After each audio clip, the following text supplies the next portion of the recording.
We're going to talk about Dupilumab, which is a drug not yet approved, but it's in the hands of FDA now, maybe soon to be approved. What Dupilumab does, it actually blocks IL-4 receptor alpha. And for those of you who don't know, but IL-4 receptor alpha is a common receptor for both IL-4 and IL-13. We have previously tested anti-IL-13 in large clinical trials. Unfortunately, two molecules have been looked at, and tralokinumab and lebrikizumab. And unfortunately, targeting IL-13 alone did not really make the mark in reducing, consistently reducing exacerbation. Now, with this drug, because it does target IL-4 receptor, it actually target downstream signaling of both IL-4 and IL-13. To understand what potentially can happen, you really need to understand the effect of these cytokines. IL-4 is a very important mediator because it actually helps in Th2 differentiation and IgE production. It's a very unique mediator to do so. IL-13, on the other hand, is one of the effector cytokines. Like IL-5, it's very important. Eosinophilic recruitment is one of its function, but also it may have an effect on mucus production as well as possibly airway remodeling and structures of the airway. Now, all this is hypothetical based on in vitro studies on human cells, and certainly no studies were done in vivo, not yet at least. But what we know from the clinical trial is targeting IL-4 receptor may actually have a beneficial effect in patients with high risk of exacerbation. And this study was published actually during ATS meeting by Mario Castro, looking at large study, 1,900 patients with uncontrolled asthma. They did not specify, they all had to have history of exacerbation, but they did not specify that they have high blood eosinophils, although they measured these biomarkers. Exhaled nitric oxide was measured as well.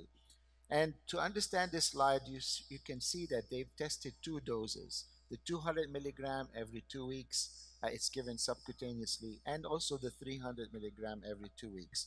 So naturally, they had two placebos because of the volume of the medication. So that's why you see two placebos and two doses of the drug.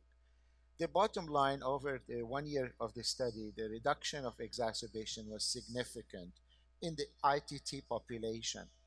Sub-analysis on this showed that the higher the blood eosinophils, but also the higher the FeNO, the better the response to this type of drug.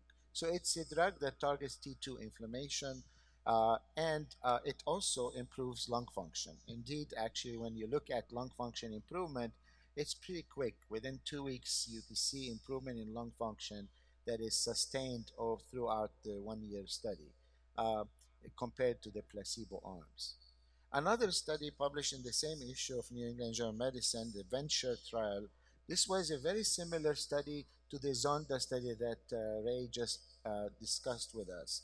It was a steroid tapering study in patients who are steroid dependent. Um, and again here, like the Zonda with benralizumab, this is with Dupi. This drug was also successful. The higher dose is what was used here every 2 weeks, was able to get people off prednisone. Was a placebo effect as well, but this was statistically significant. And then on the right side, you can see the steroid dose reduction, and 48% of patients were able to come off their prednisone. So having seen these data, the efficacy and the safety of all these biologics have been pretty consistent. In general, they're fairly safe.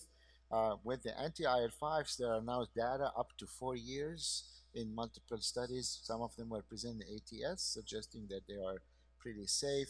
With Dupilumab, we have 1 year data, and long-term safety study is ongoing. There were some patients who had raised eosinophil count in now, as opposed to anti-IL-5s, blood eosinophils may actually go up with treatment with Dupilumab early on, and then they are sustained. This drug may prevent recruitment of eosinophils to the airway, but but in blood eosinophils may go up after treatment as opposed to the anti-IL-5s. So we've gone through a whole journey of clinical trials with biologics and more to come, and I think one of the major shortcomings of these trials is that we only have limited data. Right now we have 1 year data on Dupi, 4 year data on Mepo and Resli. We don't know the exact biomarkers. There's quite a bit of overlap between the biomarkers predicting response to one drug versus the other. We don't have good algorithm as to us as clinician which one should we try first, especially when it comes to overlapping phenotypes. And definitely, we don't have data on combination therapy. I think this is probably ultimately needs to be done because even with the best biologic out there, you still have about 15 to 6 to 20% of patients, no matter what you give them, they still have exacerbation. So there's still, even despite the fact that these drugs can reduce exacerbation, they don't put the point back to zero. So there's still a need, and possibly combination biologics, like our colleagues in oncology do, may be ultimately needed if we want to target more than one pathway.